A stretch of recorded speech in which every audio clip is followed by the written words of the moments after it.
Arul will now be speaking on digital marking and, more important, pearls for doing superb surgery. On to you, Arul. Yeah, thank you. Thank you, Ramesh. That was fantastic. The two talks preceding were really good. Let's go on to the next one now. I'll start sharing my screen. The screen. Okay. Good.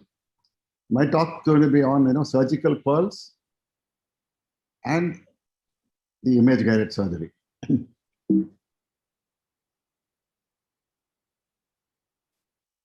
So no financial interest in this presentation. So how do you get surgically excellent results in toric IOLs? You need to have perfect incisions. You do perfect marking. Ramesh already told you about that. You need to get a perfect CCC, implant the IOL, position it, and then recheck. So let's go one by one. The first rule in the incision making is that you do not induce any astigmatism. So the incision has to be almost square. It should be preferably triplanar. It should be temporal. So it need not be exactly on the 180 degree. You can be 1 or 2 millimeters either above or below. In that whole cone area, you would be astigmatically neutral. You should have an incision that is almost square, properly designed, so that you're not going to induce any astigmatism. It's the first important step of doing toric IOLs. Now, as far as the CCC or when the incision again, you can make a mark to get a perfect incision. This is the instrument that I've designed, which makes a mark on the limbus and about 1.25 to 1.5 millimeters onto the cornea. So it gives you a good template for you to go in, dip in, and get a perfectly designed incision 10 times out of 10. So we've made a good incision. You are perfectly positioned. You have not induced any astigmatism. You probably have not even changed the vector, hopefully not. Now you need a well-centered, perfect capsular rhexis. So it can be done manually by, again, taking a marker of around 5 or 5.5 and using the Purkinje image on the cornea as a mark, making a mark on the cornea. So with that, you can use that template as the marker to make a perfectly centered 5 to 5.25 millimeter rhexis. Believe me, this particular step is very useful because you don't want the lens to rotate either in the immediate post-op or the late post-op period. For the lens not to rotate, the rhexis should be properly sized. The overlap of the rhexis over the lens should be perfect. So doing this one step is worthwhile.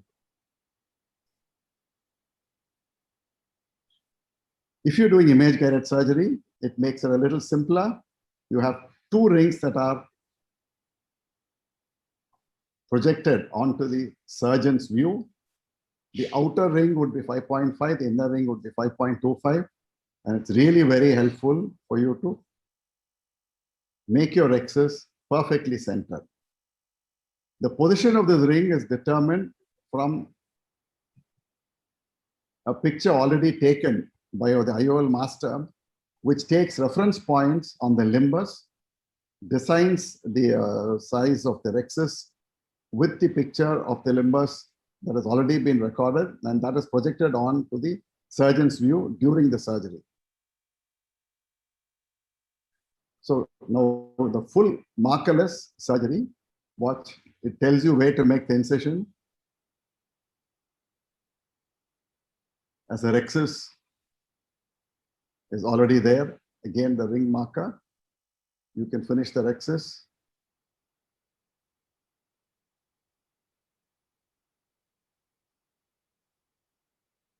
The IOL master also takes the reference axis of the placement of the IOL, and that it makes a reference with the limbal marks and gives you an overlay at the end of surgery when you want to switch it on for you to position the lens. So after having done the phacoemulsification, fill up the bag with cohesive viscoelastic, very, very, very important. You use dispersive when you're doing the phacoemulsification. When you put in the lens, please use cohesive. The lens goes into the bag.